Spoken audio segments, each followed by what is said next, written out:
You ever work so hard for someone that you forget what your own life looks like? Yeah, that was me. 6 years. 6 years without a single vacation. 6 years of putting everyone else first. 6 years of being the perfect daughter-in-law, the perfect wife, the perfect employee. And the one time, I finally took a break, everything I'd built came crashing down. But here's the twist. It was the best thing that ever happened to me. Let me explain. My name's Caroline, I'm 33 years old, and up until 3 weeks ago, I thought I had the perfect life. Married to Michael, son of Richard Chen.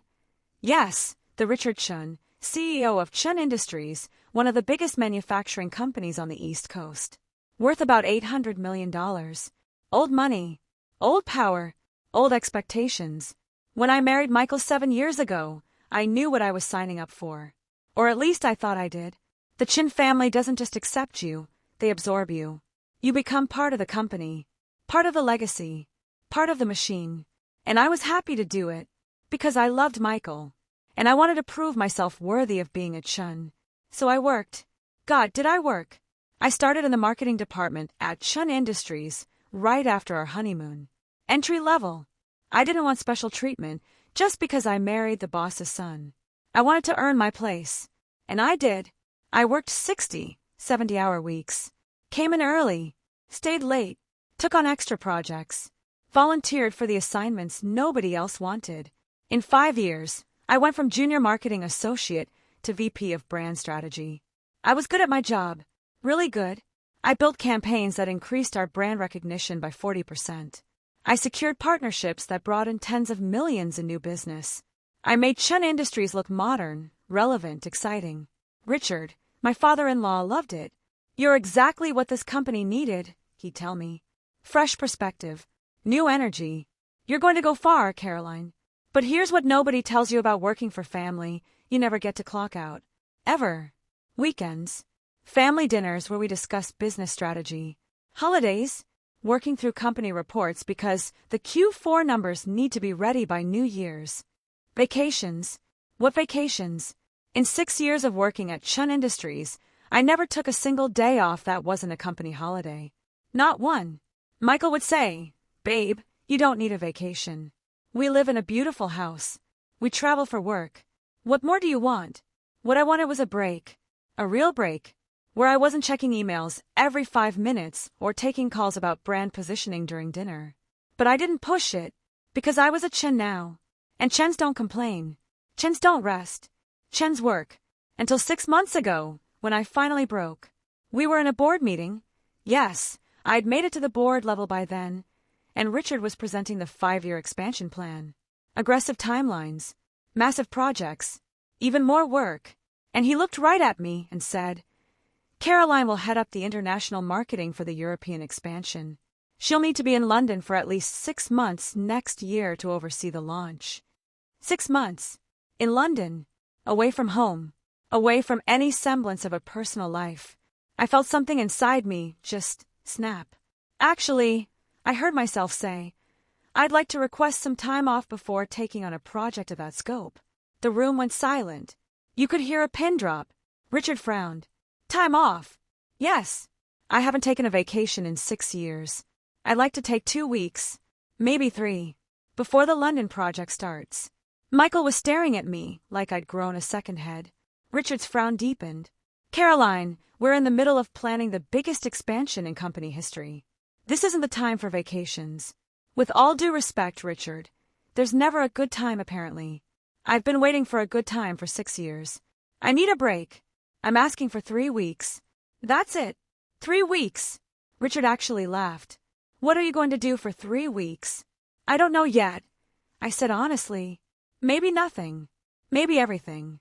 But I need time to figure that out away from this office." The meeting ended awkwardly. Michael pulled me aside afterward. "What the hell was that?" he hissed. "You embarrassed me in front of my father.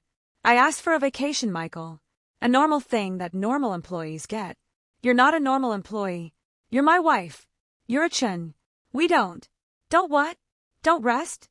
Don't have lives outside this company? Michael, I'm exhausted. I'm burnt out. I need a break." He sighed. "Fine. Take a week. Go to a spa or something. But 3 weeks is excessive. 3 weeks is what I'm taking. We fought about it for days, but I stood my firm. And eventually, reluctantly, Richard approved it. 3 weeks. My first real vacation in 6 years.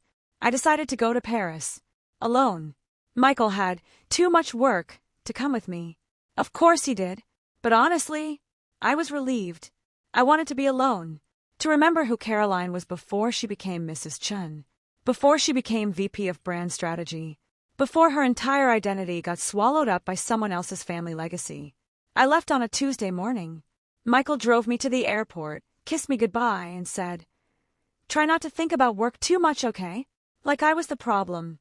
Like I was the workaholic who couldn't disconnect. The irony would have been funny if it wasn't so sad. Paris was everything I needed. I stayed in a tiny boutique hotel in the Marais. I wandered through museums. I sat in cafes for hours, reading books I'd been meaning to read for years. I ate croissants and drank wine and didn't check my email. For the first time in 6 years, I breathed. I was in the Musée d'Orsay on day 5 of my trip, standing in front of a Monet, when my phone buzzed. A text from Michael's sister, Jennifer. "Caroline, call me when you get this. It's important." I called her from the museum courtyard. "Jen, what's wrong? Where are you right now?" she asked. "Paris. You know that. I'm on vacation." "Right. Your vacation." Something in her tone made my stomach drop. "Caroline, I need to tell you something, and you're going to be upset." "What happened? Is Michael okay?" "Michael's fine. Physically. But, okay, there's no good way to say this. Dad fired you." I actually laughed. "What? That's not funny, Jen." "I'm not joking. Dad called a board meeting yesterday. Said that your position as VP was being eliminated as part of restructuring. You're out." The world tilted. That's not possible. He can't just fire me. I'm on approved leave." "He can, and he did. Caroline, I'm so sorry. I fought against it. I told him it was wrong. But Dad said that the company needs people who are fully committed, and that your request for 3 weeks off showed you weren't aligned with Chun Industries' values." I couldn't breathe. "Michael," I managed to say. "What did Michael say?" Silence. "Jen, what did Michael say when his father fired his wife?" He didn't fight it, Caroline. He abstained from the vote. I need you to drop a comment right now and tell me, what would you have done in this moment? And where are you watching this from?" Abstained. His own wife got fired, and he abstained. "There's more," Jennifer said quietly. "Dad's already hired someone to replace you. Her name's Victoria. She starts Monday. And Caroline, she's 26. Gorgeous. And she's been having lunch with Michael for the past 3 months." I hung up. I stood in that courtyard in Paris, surrounded by tourists and art and beauty, and felt my entire life disintegrate. 6 years. 6 years of sacrificing everything. 6 years of working myself to exhaustion. 6 years of putting the Chen family first, always first, no matter what. And the second I took a break, the second I prioritized myself, they replaced me with a younger woman who was apparently already cozy with my husband. I didn't cry. I didn't call Michael. I didn't panic. Instead, I went back to my hotel, opened my laptop, and started making calls. First call, to my own lawyer. Not the family lawyer. My own. I wanted to understand my rights, my options, what I could do. Turns out, firing someone while they're on approved leave? Legally questionable. Especially when that someone is family and has been consistently promoted and praised for 6 years. Second call, to 3 headhunters I'd worked with over the years. People who'd been trying to recruit me away from Chun Industries for years. "Are those positions still available?" I asked. They were. All of them. Better titles. Better pay. Better work-life balance. Third call, to a divorce attorney. Because here's what I'd realized, standing in that Paris courtyard. Michael didn't abstain from that vote because he was conflicted. He abstained because he was complicit. He knew it was happening. He probably helped plan it. And if my own husband wouldn't defend me, wouldn't fight for me, wouldn't even vote against firing me while I was on my first vacation in 6 years, then he wasn't my husband anymore. I stayed in Paris for the full 3 weeks. I didn't cut my trip short. I didn't rush home to fix things. I didn't beg for my job back. Instead, I enjoyed every single day of my vacation. I went to Versailles. I took a cooking class. I bought new clothes. I got my hair cut. I drank expensive champagne and ate at Michelin-starred restaurants and treated myself like I mattered. Because I did matter, even if the Chens didn't think so. On my last day in Paris, I accepted a job offer. Chief Marketing Officer at Anderson Global, Chen Industries' biggest competitor. Double my old salary, equity in the company, and a guaranteed 4 weeks of vacation per year written into my contract. I flew home on a Sunday night. Michael picked me up from the airport. He looked nervous. "Caroline, we need to talk."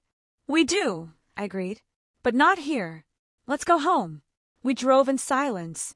When we got to the house that was in his name, that I'd decorated, that I'd made into a home, I calmly pulled out my suitcase and started packing.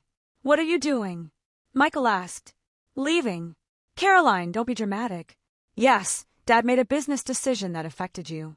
But we can work through this." "A business decision?" I turned to face him. "Michael, your father fired me while I was on my first vacation in 6 years. And you let him. You didn't fight for me. You didn't defend me. You abstained. It was complicated." "No, it wasn't. It was simple. Your wife was getting fired, and you chose your father over me. Just like you've chosen your father over me every single day of our marriage. That's not fair. What's not fair is working 60-hour weeks for 6 years and getting fired for taking 3 weeks off.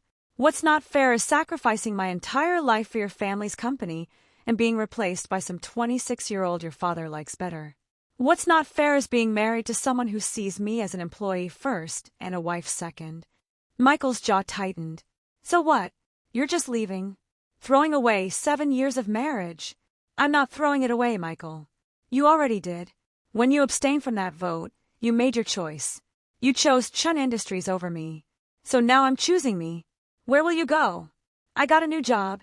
CMO at Anderson Global. I start in 2 weeks. I'll be making twice what Chen Industries paid me, and I'll have actual vacation time." Funny how that works when people value you. Michael's face went white. "Anderson Global? They're our biggest competitor. Dad will never forgive you." "I don't care if he forgives me. I don't work for him anymore, remember? He fired me." "Caroline, please. Don't do this. We can fix this." "There's nothing to fix, Michael. This marriage has been broken for years. I was just too busy working for your father to notice. I left that night, moved into a hotel, filed for divorce the next morning. The Chin family lost their minds. Richard called me furious. "You're being childish. You can't work for Anderson Global. It's a conflict of interest." "I don't work for you anymore, Richard. You fired me, remember? I can work wherever I want. We'll sue you for violating non-compete agreements." "I never signed a non-compete. You waived it when I joined the company because I was family. Remember? That was your decision." He hung up on me. Michael tried a different approach. Flowers, apologies, promises to change. "I'll talk to Dad. Maybe we can bring you back." "I don't want to come back. I'm done, Michael. With the job, with the family, with you." "You don't mean that." "I absolutely mean that. Sign the divorce papers, Michael. Make this easy." He didn't. Of course he didn't. So now we're in a messy divorce battle. The Chens have expensive lawyers. But so do I. And I have something they don't have. Evidence of wrongful termination, retaliation, and a marriage where my own husband chose his father over me repeatedly. My lawyer says we have a strong case for a significant settlement and for exposing some of Chen Industries' questionable employment practices. Meanwhile, I started my new job 3 weeks ago. And you know what? It's amazing. My boss actually values work-life balance. My team respects my expertise. I have actual weekends. I took last Friday off just because I wanted to, and nobody made me feel guilty about it. I'm good at what I do. I always was. The Chens just made me forget that by treating me like I was replaceable. Turns out, I'm not replaceable. Anderson Global is already seeing results from my campaigns. We've poached 2 major clients from Chen Industries in the past month. Richard is furious. Good. Jennifer texts me occasionally. She left Chen Industries too, actually. Said she couldn't work for her father anymore after seeing how he treated me. We get coffee sometimes. She's the only Chen I still talk to. She told me last week that Victoria, my replacement, quit after 2 months. Apparently, she couldn't handle the pressure and the hours. And Michael, he looks miserable. apparently realizing that losing your wife might be worse than disappointing your father. Too little, too late. So here I am, 3 months post-Paris, 3 months post-firing, 3 months into my new life. Am I sad sometimes? Sure. 7 years is a long time to invest in a relationship, even a broken one. But mostly, I'm relieved and grateful. Grateful that I took that vacation. Grateful that the Chens showed me exactly who they were. Grateful that I had the courage to walk away. Because here's what I learned. You can sacrifice everything for people who don't value you, or you can choose yourself. Ich chose myself. And you know what the craziest part is? That 3-week vacation in Paris, the one that cost me my job and my marriage, was the best investment I ever made. Because it gave me my life back. I'm Caroline. I'm 33 years old. And I spent 6 years being the perfection wife, the perfection employee, the perfection daughter-in-law. Now I'm just Caroline. And that's more than enough. The Chens taught me that hard work and loyalty would be rewarded. But Paris taught me something better, that rest and self-respect are worth more than any family legacy. My father-in-law fired me for taking a vacation. So I took his best marketing executive to his biggest competitor, filed for divorce from his son, and started living my life on my own terms. Turns out, that vacation was exactly what I needed, just not in the way anyone expected.